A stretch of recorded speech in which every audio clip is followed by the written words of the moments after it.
And welcome to a year of eternal love, a course in miracles, workbook for students, lesson 187. I bless the world because I bless myself. No one can give unless he has. In fact, giving is proof of having. We have made this point before. What seems to make it hard to credit is not this. No one can doubt that you must first possess what you would give. It is the second phase on which the world and true perception differ. Having had and given, then the world asserts that you have lost what you possess. The truth maintains that giving will increase what you possess. How is this possible? For it is sure that if you give a finite thing away, your body's eyes will not perceive it yours. Yet we have learned that things but represent the thoughts that make them. And you do not lack for proof that when you give ideas away, you strengthen them in your own mind. Perhaps the form in which the thought seems to appear is changed in giving, yet it must return to him who gives. Nor can the form it takes be less acceptable. It must be more. Ideas must first belong to you before you give them. If you are to save the world, you first accept salvation for yourself.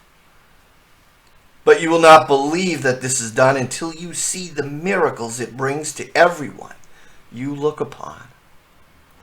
Herein is the idea of giving clarified and given meaning. Now you can perceive that by your giving is your store increased.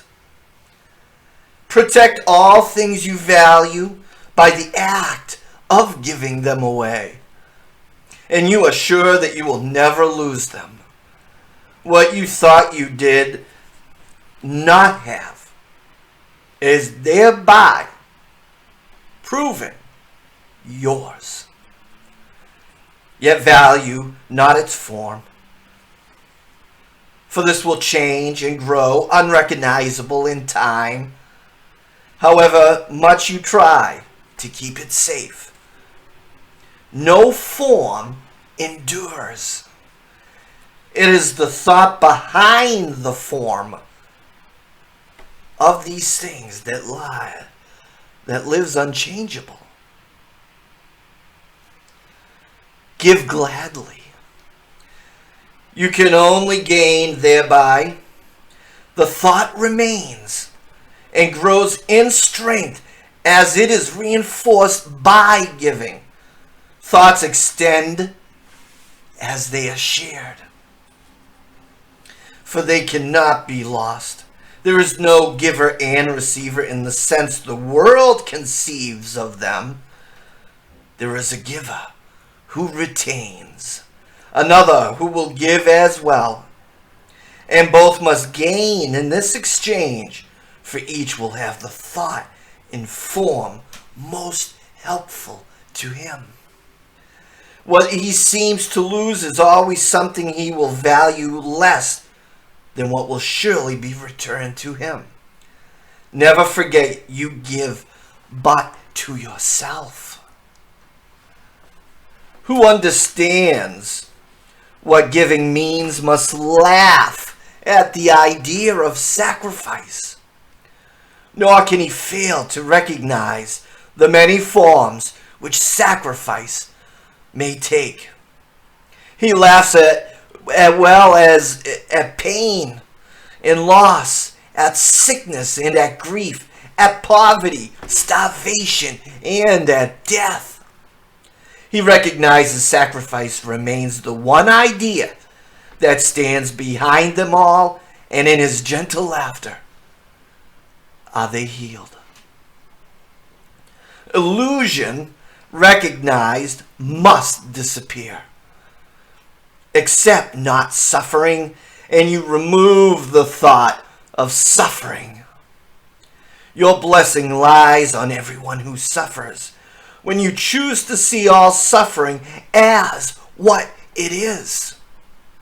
The thought of sacrificing gives rise to all the forms that suffering appears to take. And sacrifice is an idea so mad that sanity dismisses it at once. Never believe that you can sacrifice. There is no place for sacrifice in what has any value. If the thought occurs, its very presence proves that error has arisen and correction must be made. Your blessing will correct it. Given first to you, it now is yours to give as well. No form of sacrifice and suffering can long endure before the face of one who has forgiven and has blessed himself. The lilies that your brother offers you are laid upon your altar, with the ones you offer him beside them.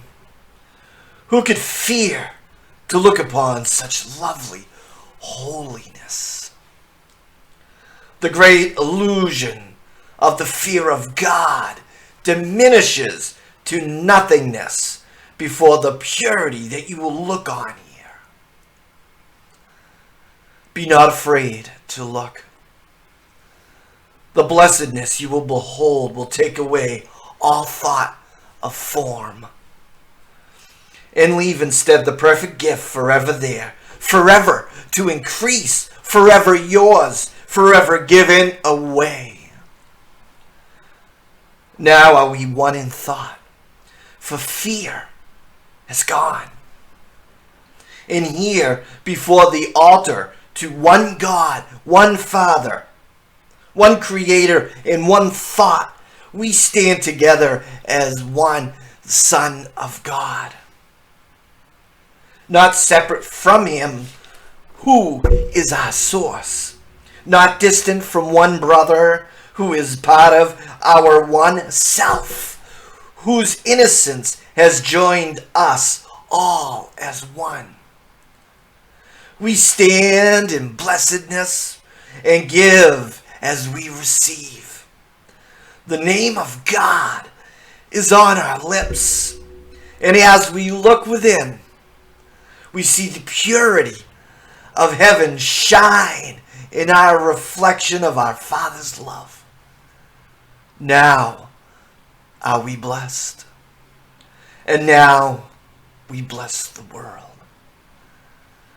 What we have looked upon, we would extend, for we would see it everywhere.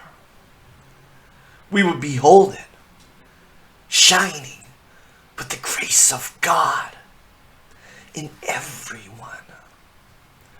We would not have it to be withheld from anything we look upon. And to ensure this holy sight is ours, we offer it to everything that we see. From where we see it, it will be returned to us in form of lilies we can lay upon our altar, making it a home for innocence itself, who dwells in us, and offer us His holiness as ours. For these insights, the altar is the altar of your mind, where the home of God is the Holy Spirit, the teacher that will always help any errors. If we are silent enough, we will hear the voice. We will hear what we must do, what we must say.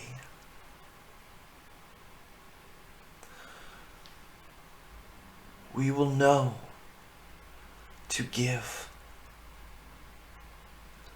and see the light behind and beyond all bodies. That's the law of sacrifice. I was talking about it in my podcast special the other night. 2020 is not canceled. Sacrifice is giving up things of a lower nature to receive things of a much higher nature. This universe acts on reciprocity as a vacuum. What we give out comes back the same way, increased. Thoughts never leave you. You will never have less of it whatsoever. You're not here to judge who you would give to. Him, but maybe not him. Doesn't matter what you don't get back, the form, the energy, the love, the salvation. All comes back to you. All comes back to you. There is no difference.